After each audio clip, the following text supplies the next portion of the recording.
Adama had found her place in the world.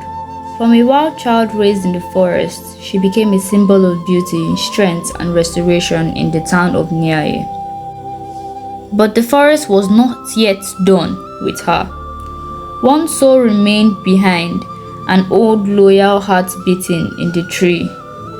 The one who raised her when the world abandoned her. Back in the heart of the forest, the aged monkey, grey-faced and slow in movement, began to notice something was missing. His daughter, his companion, the only human he had ever trusted, was gone. Each morning, he would climb the tallest tree and look toward the edge of the forest. Each night, he would sit quietly, holding the half-broken calabash Adama once used to drink water. After weeks of waiting, something stirred in him. A memory, a scent, a direction. And so, with a slow but determined pace, the monkey began his journey. Through forests, roads, and villages he passed, avoiding humans, sometimes hiding in trees or traveling at night, but he was determined. He was looking for his daughter. It was a market day in NIAYE. Children were playing, women were selling, drums beat softly in the background. Then someone screamed. A large monkey, old but strong, had entered the village. People panicked, stalls fell, buckets dropped.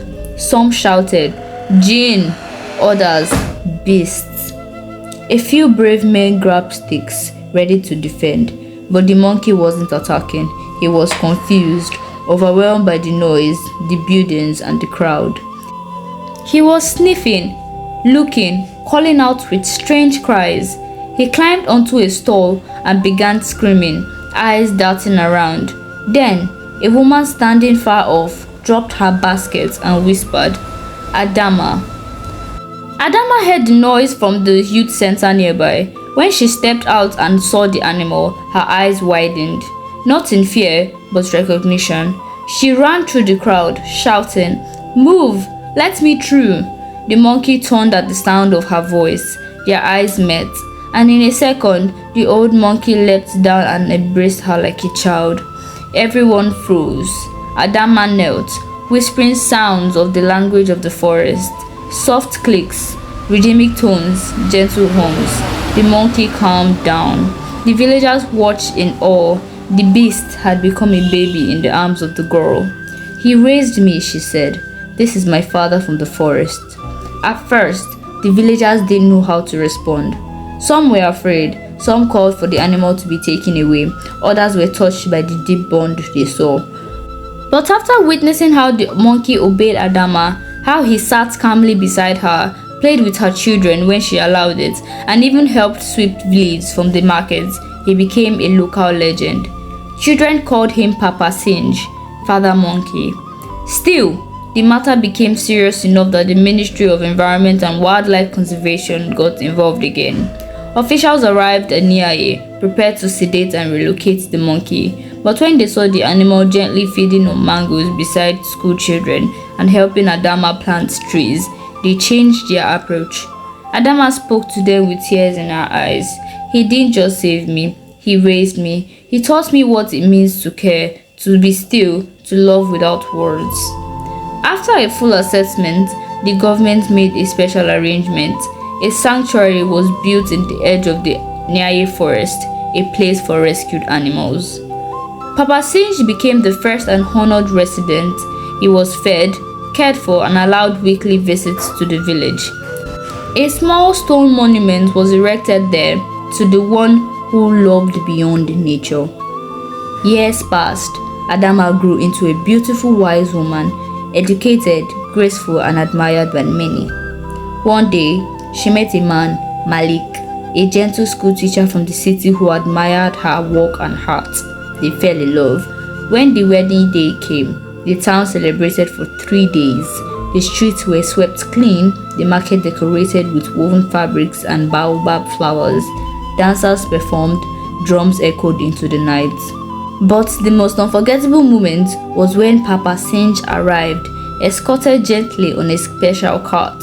When Adama stepped out in her flowing gold attire, The monkey clapped his hand and chirped in joy. Everyone laughed, some cried. During the ceremony, he sat beside her, calmly eating roasted plantains. Even Malik gave him a bow of respect. "I'm marrying a woman raised by love itself," Malik said. "How can I not honor the one who first gave her that love?" Some months later, Papa Singe began to slow down. He no longer climbed trees. He spent more time watching the winds blow through leaves. One quiet evening, Adama visited him. She sat beside him in silence. She laid her head on his shoulder, and together they watched the sunset. When morning came, the caretakers found him still, peaceful, resting like a sleeping king. Adama buried him beneath a young baobab tree near the sanctuary. On the trunk, she carved in Mandika, raised by the wild, carried by love. My father, my beginning. Today, the town of NIAYE teaches children this story in school.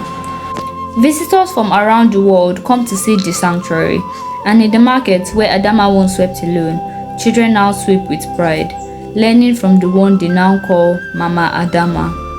Her story became a film, a book, a movement for human compassion and environmental care. But no matter how far her name travels, she never forgets the love of a monkey who never gave up on her. Thank you so much for watching. I hope you enjoyed the story. Please remember to subscribe to my channel, like, comment, and share this story with others. See you in my next video.